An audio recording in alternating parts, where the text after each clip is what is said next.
Dear students, welcome you once again to my spoken English class. দেখো আজকে আমরা একটা খুব গুরুত্বপূর্ণ বিষয় নিয়ে আলোচনা করতে চলেছি, যেটা নিয়ে তোমাদের অনেক দিন ধরেই কনফিউশন আছে বা অনেকেরই কনফিউশন আছে। সেটা হচ্ছে কোথায় হ্যাভ বিন হবে, কোথায় হ্যাজ বিন হবে, কোথায় হ্যাড বিন হবে। দেখো আমরা সাধারণত জানি প্রেজেন্ট পারফেক্ট কন্টিনিউয়াস টেন্স আর প্রেজেন্ট পারফেক্টেড ভয়েস চেঞ্জের ক্ষেত্রে সাধারণত হ্যাভ বিন অথবা হ্যাজ বিন ব্যবহার করা হয়। কিন্তু এই দুটো ক্ষেত্র ছাড়াও আরো বিভিন্ন ক্ষেত্রে হ্যাভ বিন এবং হ্যাজ বিনকে ব্যবহার করা হয়। আমি সেইগুলোর কথাই আজকে তোমাদের বলবো প্রথমে, তারপর পরেরগুলো দেখব। দেখো একটু 5টা বিষয়ে আমরা হ্যাভ বিন অথবা হ্যাজ বিনের ব্যবহার দেখাবো। তো এটা যেহেতু বড় ভিডিও হয়ে যাবে, সেই জন্য আমরা প্রথম পর্যায়ে দুটো ক্ষেত্রে হ্যাভ বিন হ্যাজ বিনের ব্যবহার দেখাবো এবং তারপরের ভিডিওতে আমরা পরেরগুলোতে দেখাবো।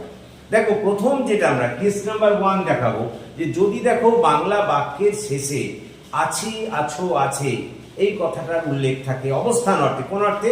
বাংলা বাক্যের শেষে আছি, আছো, আছে অবস্থান অর্থে থাকে এবং কোনো পদে অবস্থান করা বোঝায়। কোনো পদে মানে আমি বলতে চাইছি, ধরো আমি ডাইরেক্টর হিসেবে আছি, প্রিন্সিপাল হিসেবে আছি, স্কুল মাস্টার হিসেবে আছি, এইগুলো হচ্ছে পদ। এরকম পদে অবস্থান করা বোঝায় এবং অনেকটা সময় ধরে, তাহলে আমি সেখানে কিন্তু ক্রিয়া হিসেবে হ্যাভ বিন অথবা হ্যাজ বিন বসাবো।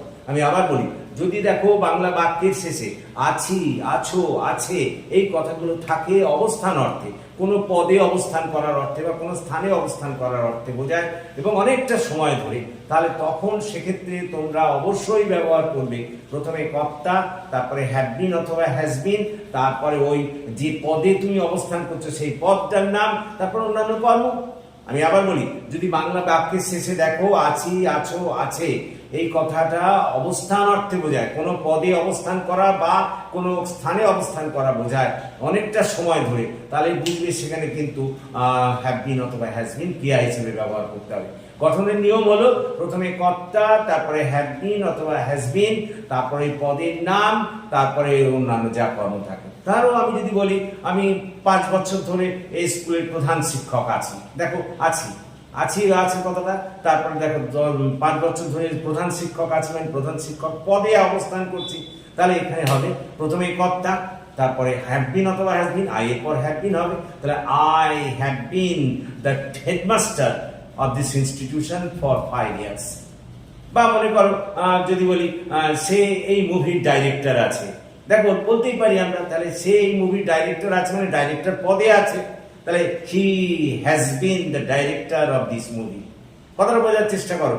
আমি যেটা বলতে চাইছি, বাংলা বাক্যের শেষে যদি দেখো আছি, আছো, আছে কোনো পদে অবস্থান করা অর্থে বোঝায় অথবা কোনো স্থানে অবস্থান করা অর্থে বোঝায় অনেকটা সময় ধরে, তাহলে তোমরা সেখানে প্রথমেই কর্তা বসাবে, তারপরে হ্যাভ বিন অথবা হ্যাজ বিন, তারপরে যে পদে আছে সেই পদটার নাম, তারপরে এবার কি অন্যান্য কর্ম। দেখো আমি এটাই লিখেছি, যদি কোনো বাংলা বাক্যে কোনো পদে বা কোনো স্থানে অবস্থান অর্থে আছি, আছো, আছে শব্দ থাকে, তাহলে সেক্ষেত্রে কর্তার পর হ্যাভ বিন অথবা হ্যাজ বিন ব্যবহার করা যায়। গঠন সাবজেক্ট হ্যাভ বিন অথবা হ্যাজ বিন, পদের নাম বা স্থানের নাম, তারপর অন্যান্য কর্ম। আমি একটা উদাহরণ দিচ্ছি, দেখো আমি 10 বছর ধরে স্কুলের প্রধান শিক্ষক আছি, দেখো এখানে আছি অবস্থান অর্থে, কোন পদে? প্রধান শিক্ষক পদে, তাহলে প্রথমে কর্তা বসিয়েছি, তারপর হ্যাভ বিন, তারপরে পদের নাম, দেখো the headmaster of the school for 10 years। Clear? দেখো এক্ষেত্রে একটা জিনিস কথা বলে নি, have been R has been এর মধ্যে কোথায় হ্যাভ বিন হবে আর কোথায় হ্যাজ বিন হবে। তোমরা জানো যে যদি হি সি মানে থার্ড পারসন সিঙ্গুলার নাম্বার হয় বা কোনো নাম হয়, থার্ড পারসন সিঙ্গুলার নাম্বার কোনো একজন ব্যক্তি যদি একা একা বোঝায়, তাহলে তারপর হ্যাভ বিন অথবা তারপরে হ্যাজ বিন হবে। থার্ড পারসন সিঙ্গুলার নাম্বার হলে তারপরে হ্যাজ বিন, আর যদি ফার্স্ট পারসন হয় তারপরেও হ্যাভ বিন।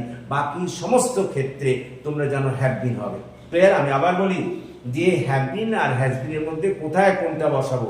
যদি দেখো থার্ড পারসন সিঙ্গুলার নাম্বার সাবজেক্টটা, তাহলে তারপরে হবে হ্যাজ বিন, আর ফার্স্ট পারসনের ক্ষেত্রেও হবে হ্যাভ বিন, আর বাকি সমস্ত ক্ষেত্রে আমরা জানি হচ্ছে কি বলতো হ্যাভ বিন হবে। ক্লিয়ার? কখন? যদি দেখো বাংলা বাক্যের শেষে আছি, আছো, আছে কথাটা কোনো পদে অবস্থান করা বা কোনো গ্রামে বা কোনো স্থানে অবস্থান করা বোঝায়, সেক্ষেত্রে। তারপরে আমি দেখো বলেছি কোন স্থান হয়ে আসা, দেখো এক্ষেত্রে বোঝার চেষ্টা করি। দ্বিতীয় কেস নাম্বার 2, কোন স্থান ঘুরে আসা মানে তুমি গেছো আবার ফিরে এসেছো, এরকম অর্থেও কিন্তু আমরা হ্যাভ বিন অথবা হ্যাজ বিন ব্যবহার করতে পারি। দেখো এখানে একটু ব্যাপারটা ক্লিয়ার করে নাও। তুমি যদি বলো আমি দিল্লি গিয়েছি, I have gone to Delhi, কথাটা বোঝার চেষ্টা করো। বা আমি কলকাতা গিয়েছি, I have gone to Kolkata, ঠিক আছে। কিন্তু যদি বলো আমি কলকাতা হয়ে এসেছি, মানে কলকাতা তোমার আগে ঘোরা হয়ে গেছে, তখন ওই জায়গায় তুমি বলতে পারবে I have been to Kolkata, মানে তুমি গেছো আবার সেখান থেকে ফিরে এসেছো, তখন তুমি হ্যাভ বিন। আমি আবার বলি, যদি শুধু আমি কলকাতা গিয়েছি বলি, তাহলে প্রেজেন্ট পারফেক্ট টেন্সে তোমরা জানো I have gone to Kolkata বলতে পারো। কিন্তু আমি যদি বলি যে আমি পূর্বে কলকাতা গিয়েছি, মানে তুমি গেছো আবার সেখান থেকে ফিরে এসেছো, তখন কিন্তু আর তুমি I have gone to Kolkata বলতে পারবে না, তখন বলতে হবে I have been to Kolkata. কথা বোঝার চেষ্টা করো। যদি কোনো ব্যক্তি কোনো জায়গা হয়ে ঘুরে আসে, যায় এবং তারপরে আবার আসে, তখন সেক্ষেত্রে আমরা কর্তার পরে হ্যাভ বিন অথবা হ্যাজ বিন বসাবো, তারপর একটা টু, তারপরে হচ্ছে ওই স্থানের নাম বসাবো। দেখো আমি সেটাই লিখেছি, কোনো স্থান হয়ে আসা বা ঘুরে আসা অর্থেও হ্যাভ বিন অথবা হ্যাজ বিন ব্যবহার করা যায়। অর্থাৎ কোন স্থান আগে গিয়ে ফিরে আসা, গেছে তারপর আবার ফিরে এসেছে, সেক্ষেত্রে আমরা কর্তার পর হ্যাভ বিন অথবা হ্যাজ বিন বসাবো। যেমন সাবজেক্ট, তারপর হ্যাভ বিন অথবা হ্যাজ বিন, তারপর টু, তারপর স্থানের নাম, তারপর অন্যান্য কর্ম। যেমন মনে করো সে সম্প্রতি দিল্লি ঘুরে এসেছে, তাহলে he has been to Delhi, তারপর প্রথমে কর্তা বসালাম, তারপরে হ্যাজ বিন বসালাম, তারপরে টু বসালাম, তারপরে দিল্লি থেকে ঘুরে এসেছে, স্থানের নাম বসালাম প্লেস দিল্লি, তারপরে রিসেন্টলি, তাহলে he has been to Delhi recently. বা মনে করো আমি যদি বলি সে ব্যাংক থেকে ঘুরে এসছে, তাহলে he has been to the bank today.